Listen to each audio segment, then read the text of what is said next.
Subscribe کیجئے ہمارے channel شاہد رضا اشرفی official کو اور بیل آئیکن کو پریس کیجئے جس سے آپ کو نئے نئے ویڈیو کی نوٹیفیکیشن ملتی رہے۔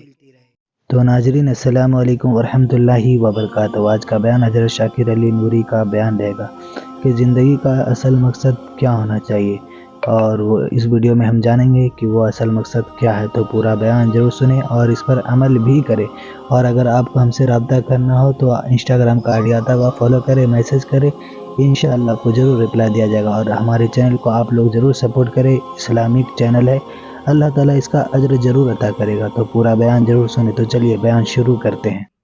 اس شہر میں آپ نے کسی مقصد کے تحت قدم رکھا، ایک بڑا سفر کر کے آپ نے اپنا بچپنا قربان کر کے اس زمین پر آپ تشریف لائے۔ آپ نے مزدوری سے آغاز کیا ہوگا، سلائی سے آغاز کیا ہوگا، ایمبرائڈری سے آغاز کیا ہوگا، بہت سارے چھوٹے چھوٹے کام سے آپ نے آغاز کیا ہوگا، اور پھر جا کر کے آپ میں سے بہت سارے ساتھی ایسے ہوں گے جو آج ترقی کی منزل پر پہنچ گئے۔ کل تک جو یہ تصور کرتے تھے کہ ایک چھوٹے سے جھونپڑے میں رہنا ہمارے لیے مشکل ہے، لیکن آج اللہ عز و جل نے انہیں نواز دیا، اور اس کے بعد وہ اپنی ترقی کی راہوں پر چلتے ہوئے اچھے مکانات میں بھی رہ رہے ہیں، اچھے فلیٹ میں بھی رہ رہے ہیں، اچھا سفر بھی کر رہے ہیں، اور اچھی گاڑیوں کا استعمال بھی کر رہے ہیں۔ یہ کون لوگ کامیاب ہوئے؟ وہ لوگ کامیاب ہوئے جنہوں نے اپنا شہر اپنا علاقہ چھوڑ کر ممبئی کسی مقصد کے تحت آئے، اور وہ مقصد تھا مال کمانا، کیپیبل ہونا، تعلیم حاصل کرنا، یا مستقبل کو بہتر بنانا، اچھی زندگی گزارنا۔ اور وہ لوگ بھی آئے جن کے سامنے مقصد تو نہیں تھا، آ گئے کیسے بھی کر کے، لیکن بغیر مقصد کے زندگی گزارنے والا ساتھی یہاں پر زندگی گزار تو رہا ہے، لیکن اس کا نہ قد اونچا ہو سکا، نہ ترقی کے راستے پر جا سکا، بلکہ وہ اپنے اعتبار سے جیسے تیسے سروائیو کر کے زندگی گزارتا ہوا نظر آ رہا ہے۔ یہ آپ کی نگاہوں کے سامنے انسان کی زندگی کے دونوں پہلو سمجھ میں آ رہے ہوں گے، اور آپ محسوس کر رہے ہوں گے۔ اب آئیے، یہ مختصر سی تمہیدی گفتگو کے بعد میں آپ کو یہ سمجھانا چاہوں گا۔ آپ یہ بتائیے، آپ کی زندگی کا مقصد آپ متعین کریں گے، یا جس نے پیدا کیا ہے وہ آپ کی زندگی کے مقصد کو متعین کرے گا؟ مجھے بتائیے، ایک چیز جس نے پیدا کی ہے وہ جانتا ہے کہ جس چیز کو میں نے پیدا کی، اس چیز کی پیدا کرنے کا مقصد کیا ہے۔ اللہ عز و جل خالق ہے۔ اللہ فرماتا ہے اللہ خالق کل شیء، ہر چیز کا پیدا کرنے والا اللہ ہے۔ ہر چیز کو اللہ نے پیدا کیا، کوئی چیز ایسی نہیں جس کا خالق اللہ نہ ہو، ہر چیز کا خالق اللہ ہی ہے۔ پیدا کرنے والا اچھی طریقے سے جانتا ہے کہ جو چیز میں پیدا کر رہا ہوں، اس چیز کا مقصد کیا ہے، اس چیز کا پرپس کیا ہے۔ میرے پیارے آقا صلی اللہ علیہ وسلم کے پیارے دیوانوں، اس نے کیسے پیدا کیا وہ بھی اس نے بتایا، کس سے پیدا کیا وہ بھی بتا دیا۔ خلقکم من تراب، ہم نے تم کو مٹی سے پیدا کیا۔ اللہ نے یہ بھی بتا دیا کہاں سے پیدا کیا، مٹی کے ذریعے پیدا کیا، ماں باپ کے ملن کے بعد پیدا کیا، اور اس کے بعد ایک پانی کے قطرے کے ذریعے اللہ عز و جل نے انسان کی مصوری فرمائی، اور انسان کو پروردگار جل جلالہ نے ماں کے شکم کے اندر، ماں کی بچہ دانی کے اندر اس بچے کی پوری شکل بنائی، اور پروردگار جل جلالہ نے اس کی تخلیق فرمائی۔ آپ اندازہ لگائیں، اتنا زیادہ اس کے لیے پروسیجر ہے کہ ایک ایسی جگہ پر ایک انسان کو تیار کیا جا رہا ہے جس جگہ کی سائز اگر دیکھی جائے اور اس کے بارے میں غور کیا جائے تو بڑی معمولی جگہ نظر آئے گی، لیکن اس کے باوجود وہاں پر اس انسان کو تیار کرنے میں، آنکھ بنانے میں، کان بنانے میں، ناک بنانے میں، ہاتھ بنانے میں، پیر بنانے میں، اس کریم کی عظمتوں پر قربان جائیے کہ وہ کس طریقے سے ایک پانی کے اندر، آپ ذرا دیکھیں، کسی آرٹسٹ سے کہہ دیجئے کہ ذرا پانی میں تصویر بنا کر کے بتا دو، دریا میں تصویر بنا کر کے بتا دو، دنیا کا کوئی انسان پانی میں تصویر نہیں بنا سکے گا۔ اے میرے رب تیری عظمتوں پر قربان کہ ایک پانی کے ذریعے پورا انسان تیار کر رہا ہے۔ آپ اندازہ تو لگائیے، آنکھیں بھی بن رہی ہیں، کان بھی بن رہا ہے، دل بھی بن رہا ہے، وجود انسانی تیار ہو رہا ہے۔ کون ہے یہ پیدا کرنے والا اور یہ بنانے والا؟ تو قرآن کہتا ہے هو الذی یصورکم فی الارحام، وہی ہے جس نے تمہاری ماؤں کے پیٹ کے اندر، رحم کے اندر تمہاری تصویر کشی فرمائی۔ کون ہے وہ؟ اللہ ہے۔ اب میں آپ کو پوچھنا چاہتا ہوں، ہر چیز کا خالق اللہ ہے، زمین کا خالق بھی اللہ ہے، زمین کے اندر موجود خزانے کا خالق بھی اللہ ہے، آسمان کا خالق بھی اللہ ہے، چرند و پرند کا خالق بھی اللہ ہے۔ کوئی شے ایسی نہیں جس کا خالق اللہ نہ ہو، لیکن دنیا کے کسی انسان کو کسی چیز کے بنانے کے لیے بہت ساری چیزوں کی ضرورت ہوتی ہے۔ ایک گھر بنانا ہے تو گھر بنانے کے لیے مزدور کی ضرورت ہوتی ہے، پلمبر کی ضرورت ہوتی ہے، الیکٹریشین کی ضرورت ہوتی ہے، کڑیے کی ضرورت ہوتی ہے، بہت سارے لوگوں کی ضرورت ہوتی ہے، اور اس ضرورت کے بعد ایک مکان تیار ہوتا ہے، ایک بلڈنگ تیار ہوتی ہے، سب کی مدد کے بعد وہ چیز تیار ہوتی ہے۔ تنہا کوئی انسان یہ ساری چیزوں کو نہیں بنا سکتا، بہت سارے انسانوں کے ذریعے ایک مکان تیار ہوتا ہے، ایک عمارت تیار ہوتی ہے۔ لیکن میں پوچھنا چاہتا ہوں، اللہ نے آسمان بنائے، 7 آسمان بنائے، ذرا اللہ سے پوچھو مولا تو نے اکیلے نے بنایا یا کوئی اور بھی تھا؟ تو رب ارشاد فرمائے گا مجھے بنانے میں کسی کے احتیاج کی ضرورت نہیں ہوتی۔ میری شان تو یہ ہے کہ نہ میں مٹیریل کا محتاج ہوں، نہ کسی اور کا محتاج ہوں۔ میں تو کہہ دوں کن ہو جا تو وہ چیز وجود میں آ جایا کرتی ہے۔ اے رسول اعظم صلی اللہ علیہ وسلم کے دیوانوں، اللہ ہی خالق ہے۔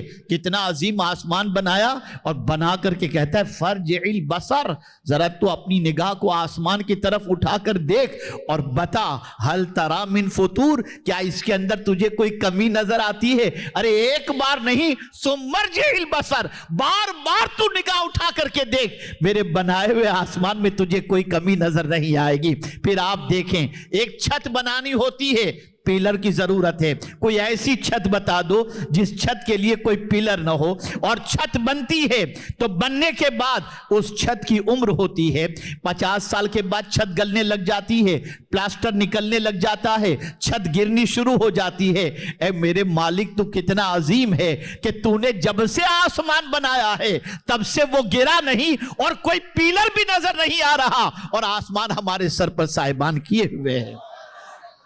آپ ذرا سوچو، میں اگر تخلیق خدا کے حوالے سے مختلف چیزوں کا ذکر کرنے لگوں تو گھنٹوں اس میں گزر جائیں گے ایک ایک چیز کے بارے میں، لیکن تھوڑا سا یہ چاہوں گا کہ کسی چیز کے بنانے کے اندر اللہ کسی کا محتاج نہیں، بلکہ قرآن کہتا ہے اذا اراد شیئا ان یقول له کن فیکون۔ اللہ جب کسی چیز کا ارادہ فرماتا ہے تو کہتا ہے کن، ہو جا، وہ چیز ہو جاتی ہے۔ اللہ کسی چیز کے بنانے میں کسی کا محتاج نہیں۔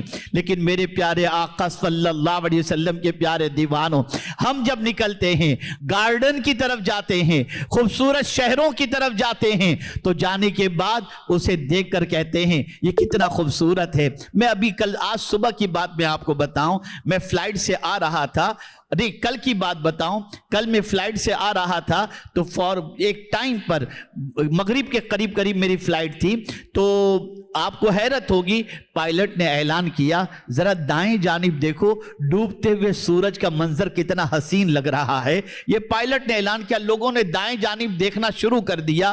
اللہ اکبر، ڈوبتے ہوئے سورج کو دیکھ کر آدمی کہتا ہے کتنا حسین منظر ہے، چاند کی چاندنی کو دیکھتا ہے انسان کہتا ہے کتنا اچھا منظر ہے، باغات کو دیکھتا ہے انسان کہتا ہے کتنا اچھا منظر ہے، اسی طریقے سے عالی شان عمارت کو دیکھتا ہے، کسی کے بنگلوں کو دیکھتا ہے انسان کہتا ہے کتنا اچھا منظر ہے، اور اسی طریقے سے سمندر کی طغیانی کو دیکھتا ہے، سمندر کی لہروں کو دیکھتا ہے تو انسان کہتا ہے یہ کتنا اچھا منظر ہے، اور یہ کہتا ہوا نظر آتا ہے اے اللہ تیری عظمتوں پر قربان، بلند پہاڑ تو نے پیدا کیا، باغات تو نے پیدا کیے،